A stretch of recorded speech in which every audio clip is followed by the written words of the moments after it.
Bonjour à tous, nous poursuivons avec la troisième Mishnah du 13e Pérek. Cette Mishnah, la Mishnah Gimel, ne peut véritablement se comprendre qu'avec la Mishnah Dalet, la prochaine Mishnah, qui viendra expliquer cette Mishnah. Donc nous allons juste une petite introduction, juste donc étudier cette Mishnah simplement, et puis nous développons Bezrat Hashem dans la prochaine Mishnah, l'explication de cette Mishnah. Rabbi Eliezer ben Yaakov nous dit, donc là nous avons comme un titre, une règle, un titre, une règle. Rabbi Eliezer ben Yaakov nous dit Kol akava she'imina ish ki'ilu hi ishto. Donc une petite fille mariée à un homme par la mère ou le frère de cette fille, elle a donc la possibilité de faire le mioun, comme nous l'avons vu, de refuser le mariage, et le mariage s'interrompt, s'annule, et elle n'a pas besoin d'acte de divorce de guet. Et Rabbi Eliezer ben Yaakov nous dit Kol akava she'imina ish, c'est-à-dire lorsque elle n'est retenue que par le mari, c'est-à-dire que c'est le mari qui retient, alors ki'ilu ishto, c'est comme si c'est sa femme. Kol akava she'ena mina ish, si elle n'est retenue mais pas par le mari, mais ça dépend d'elle, ki'ilu ena ishto, c'est comme si ce n'était pas sa femme. Qu'est-ce que cela veut dire?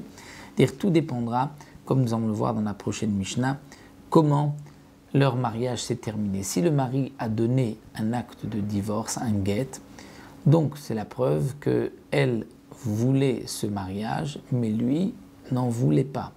Donc là, on considère que c'était sa femme et elle est donc maintenant divorcée.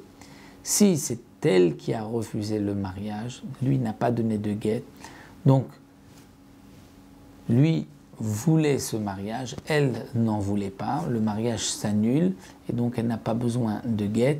Et nous verrons aussi que si le mariage s'annule, donc il n'y a plus d'interdiction avec les proches parents, on ne considère pas que la sœur de cette fille est la sœur de sa femme, puisqu'en vérité le mariage a été annulé. Mais ça, nous le laisserons Bezrat Hashem pour la prochaine Mishnah. La prochaine Mishnah va nous expliquer. Donc c'est vrai que lorsqu'il y a un mioun, le mariage s'annule, et si le mariage s'annule, le mari pourrait se marier juste après avec la sœur de sa femme, la mère de sa femme, de son ex-femme, puisque le mariage a été refusé, il a été annulé, donc il n'y a pas eu de mariage. Donc la sœur de cette fille n'est pas la sœur de sa femme.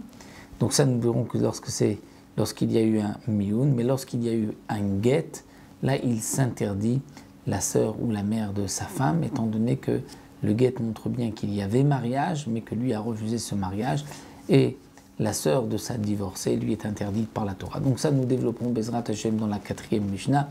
Nous retrouverons Bezrat Hashem pour une nouvelle Mishnah, qui sera donc l'explication de cette 3e Mishnah.